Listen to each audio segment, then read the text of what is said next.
more than 24 relatives from around the world met Monday for the first time at a memorial ceremony for Carolina Cohn, a Jewish girl from Frankfurt who perished in the Holocaust more than 70 years ago. 4 little brass plagues for Carolina. Her sister and parents were laid in front of the Frankfurt location where the family lived before they were deported on November 11, 1941, when Carolina was 12. It's pretty remarkable that this little girl brought together this broken up, fragmented family, said Mandy Eisman, a relative from the United States, who took part in the ceremony and afterward laid pink roses on the shiny plagues known as Stolperstein, or stumbling stones.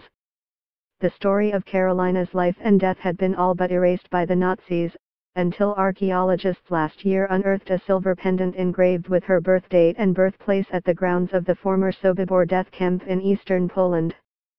With the help of Nazi deportation lists, researchers identified Carolina as the owner of the amulet.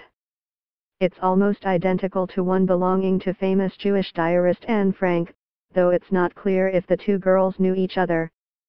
Both were born in Frankfurt in 1929. The triangle-shaped pendant was found by an Israeli-Polish archaeologists' team under the ruins of a hut where the women's hair was shaved before they were led to the gas chambers. It's not clear if Carolina was ever taken to Sobibor or if she gave the amulet to somebody else who brought it there. All traces of Carolina disappear after she and her family were deported to the Minsk ghetto in late 1941. After the pendant was linked to the German girl last year, a genealogist started tracking down family members and found about 40 relatives in Israel, the U.S., and South America. Many of them had never heard about Carolina and her family, but more than 24 accepted an invitation from the Jewish Claims Conference to meet in Germany for the ceremony and a reunion.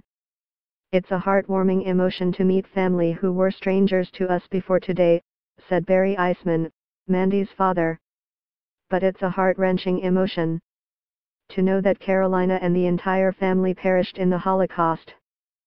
Holding a replica of the pendant, Greg Schneider, vice president of the Jewish Claims Conference, reminded the more than 100 participants at the ceremony that Carolina was one of 1.5 million children who were killed in the Holocaust.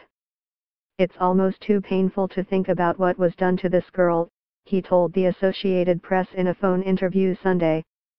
But we don't have the moral right to forget Carolina,